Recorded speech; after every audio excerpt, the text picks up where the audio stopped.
Hey guys, welcome back to another episode of Cooking in My Parents'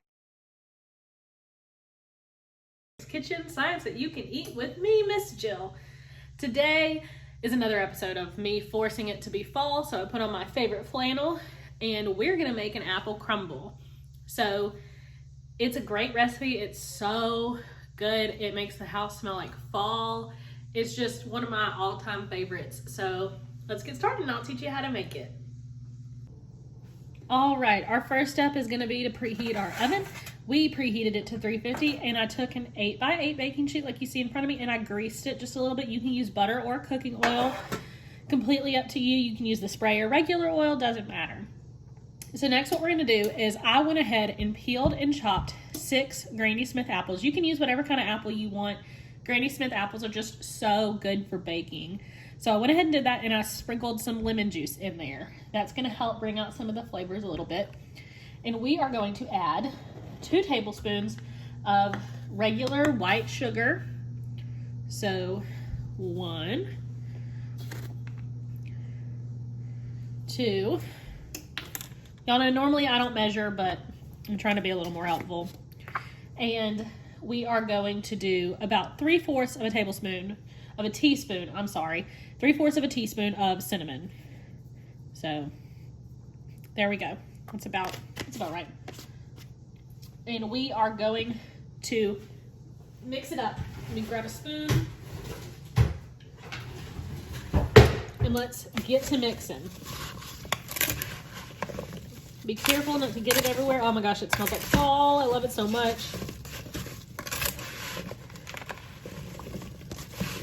You're going to want to make sure that everything is kind of evenly coated with the sugar and the cinnamon. This is going to make the apples taste even better than they already do. You know apples are so good by themselves. Oh my gosh, it smells like fall. I can't even believe it, and it's not even cooking yet. Okie dokie. Next, we are going to transfer these apples into our baking dish. So we're going to gently pour them in.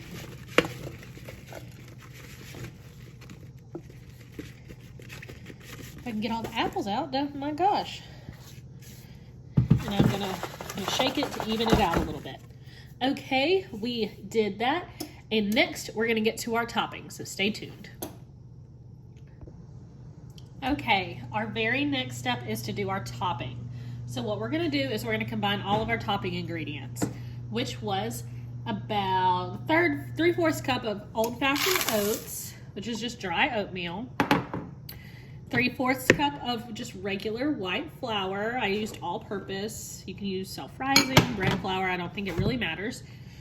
And then you're going to do a cup of lightly packed brown sugar, which is there. You can use any kind of brown sugar you like, the dark, the light. I use the dark just because the flavor is a little bit richer. And then we're going to do about a teaspoon of cinnamon. That's about right. That might have been a little too much, but oh well. And some salt, because salt actually helps bring out the sweetness into things. That's probably enough. And then we're going to take an entire stick of cubed butter that is cold. And we're going to pour it in here. Now, I'm going to turn off the camera for a few minutes because I've got to take our potato masher and mix all this together so that it forms into something. And the butter needs to be cold. So you got to do this with like a knife, a potato masher, a meat tenderizer, pretty much whatever you can get your hands on. A pastry cutter is what the recipe calls for, but I don't own one of those. And you can also use a fork or something. And you can use your hands. I might actually do that. So I'll be back in just a minute when I can show you what this is going to end up looking like. Okay, I am back. I mixed all this together. It was not exactly easy with using my hands. So I would definitely have a grown-up do it for you. And what we're gonna do now is spread it on top of our apple mixture. Let me get some of this off my hands because my hands are real sticky. Okay, we have our apples and we are going to put this on top. Cover it, completely cover it. Make a mess if you have to, because you know me, I'm always making messes.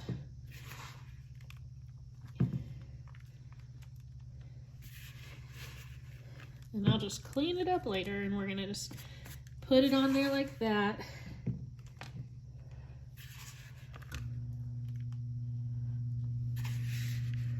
And we're gonna start patting it down like that gently. Don't crush the apples or anything like that. And we are gonna get it in there, get everything nice and packed.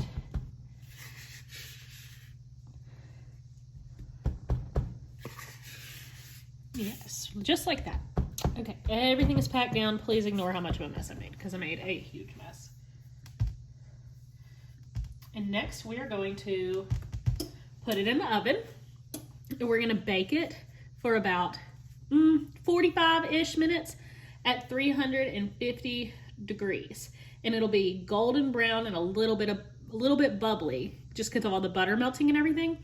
So let's get it in the oven, and then we're going to talk all about the science of it when we get to take a bite in just a little bit. So stay tuned.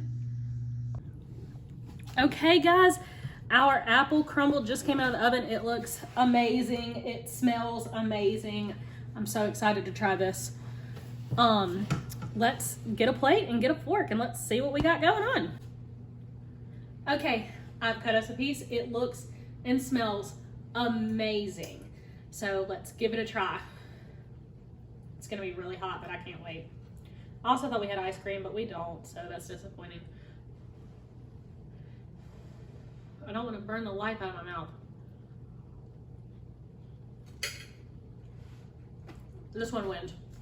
This is incredible. This is so good.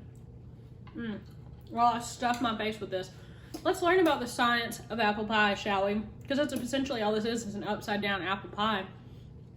What I learned was that the amino acids and the proteins that is the butter form bonds together, which make our crust and make it hard and make it solid and make it not be a dough. Like y'all saw it earlier, it was cold and barely stuck together and not crunchy. And the amino acids and the proteins harden and form our crust. And the apples essentially boil and bake inside the crust, the sealed crust that is created. All the steam that's in there cooks the apples and makes them soft and delicious. This was like 11 out of 10. It was so good. But I think that's all I got for y'all today. I hope you learned something. I hope you try this at home. If you do, let me know. As always, be kind, be helpful, and please stay safe. We will see y'all so soon. I hope y'all have a great rest of your day.